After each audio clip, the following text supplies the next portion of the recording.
Tell us a little bit about your group. What's 350 Bulu stand for? Yeah, so 350.org is an international organisation which is we campaign on like trying to get a just transition away from fossil fuels as fast as possible, and that's why we're here today outside the Woodside building. It's their AGM today, and they're currently trying to expand into brand new fossil fuel projects with the Burrup Hub and Scarborough Gas. So we have interest to make that not happen.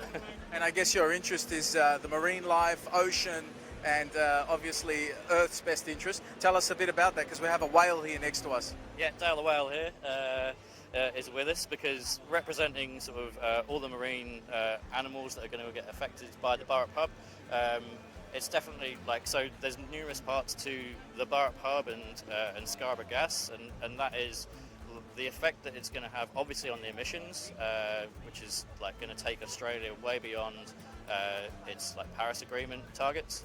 The effects on the Murrujuga rock art up on the Burrup Peninsula, which is already the two facilities that they have up there at the moment are already destroying that. And then the third thing is the marine life.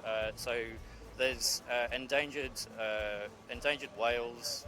I can't remember exactly right now. The pygmy blue whales, I believe, and certain endangered turtles out there in the Indian Ocean, exactly where Woodside plan on running their pipelines and drilling into the Scott Reef, which is going to severely impact on their habitats.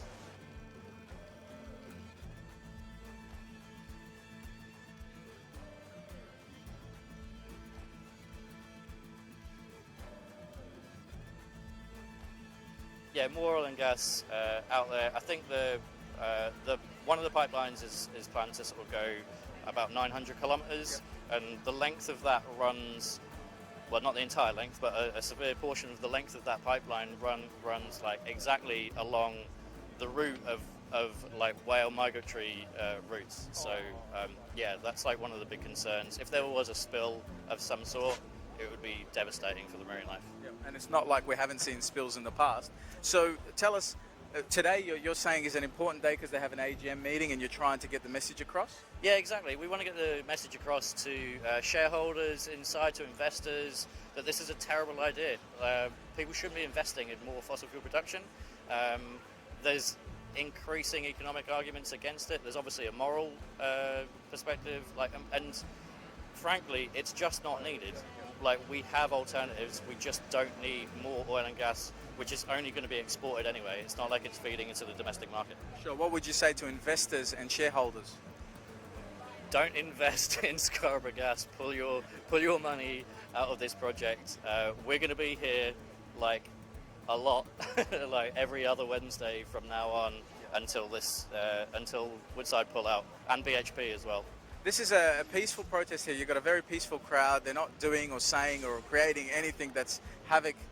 There is a bit of police presence at the Woodside building. I think there was an incident where someone from across the road threw an avocado. Did you see that? I did, yeah. Yeah, you can zoom in on. There's an avocado there, a rotten avocado, which some clown came out of that building over there. And I appreciate tensions run high when they see what they consider to be activists, but that came that close to hitting a little girl. Toddler that's here with her father. Yeah. And we are here being peaceful. We never threaten any kind of violence. So behaviour like that is nothing but disgusting. There's a lot of people, I think, that just don't understand things, and when they don't understand things, they're quite threatened by it, and that's why we see crazy behaviour like that. Yeah, absolutely.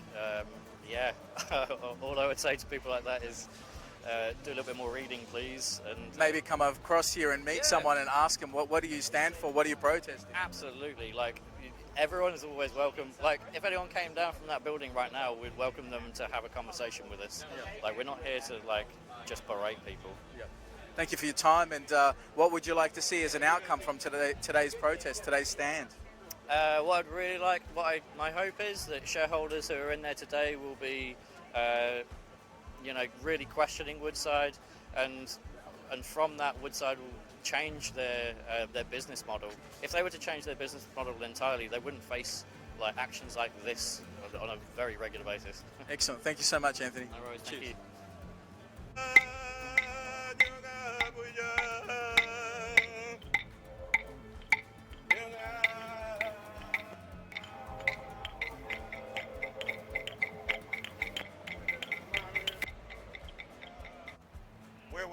now, and I welcome you here to Bulu country, Wajak country, together with my old people, and today with the next generation, my two children, the youngest and oldest.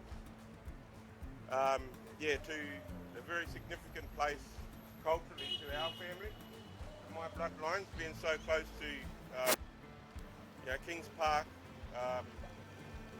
the Dibble Yerrigan, the river, and to pay our respects to our old people, as well as to acknowledge that we're standing here close to the Rainbow Serpent, where companies like destroy everything that is of spiritual essence to Aboriginal people right around the world, mining companies. So basically that's what I'm saying in my welcome. Well, cultural leadership is to never take a dirty dollar. That's what cultural leadership is to me. Cultural leadership is to pass on everything that you've ever learned and pass that on to the next generation without showing no remorse to mining companies or the dirty dollar. So, I'm anti about employment. I couldn't give a shit about when it comes to raping and destroying our country. And as a First Nations person, Noongar man, that I have connections all the way up to what they're trying to do here with that hub up there, the gas hub. So my cultural connections, us two, come from Yugla all the way through the Northern Territory and then up to the Kimberleys, where they're trying to get this hub happening. And so, I'm absolutely disgusted that I don't get involved in any of that sort of stuff back up there, because that's my grandfather's country, and I refuse to participate in any sit-down money for meetings or any sorts of joint ventures or partnerships with mining companies whatsoever. Even though they want me up there, strongly refuse to be a part of that, because I don't want. It's not a.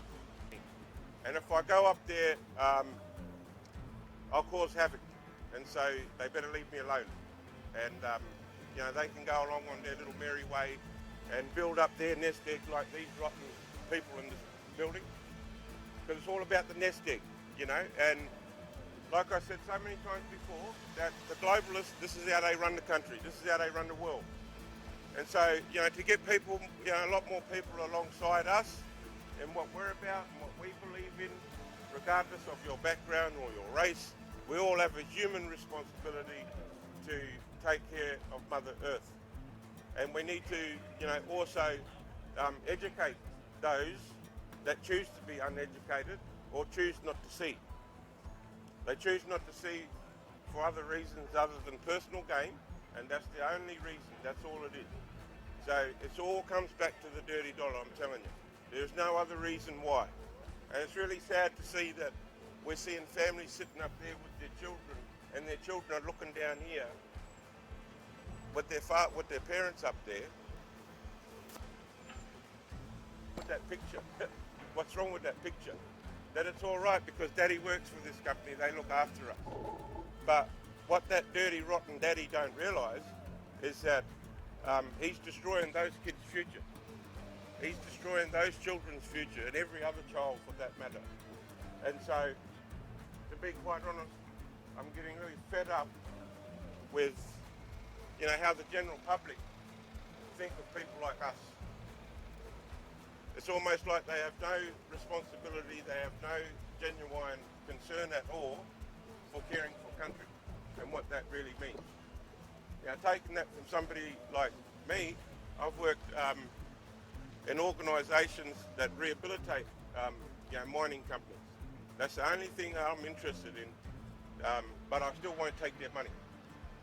That employment can go back to Aboriginal people in those communities where those mining companies are.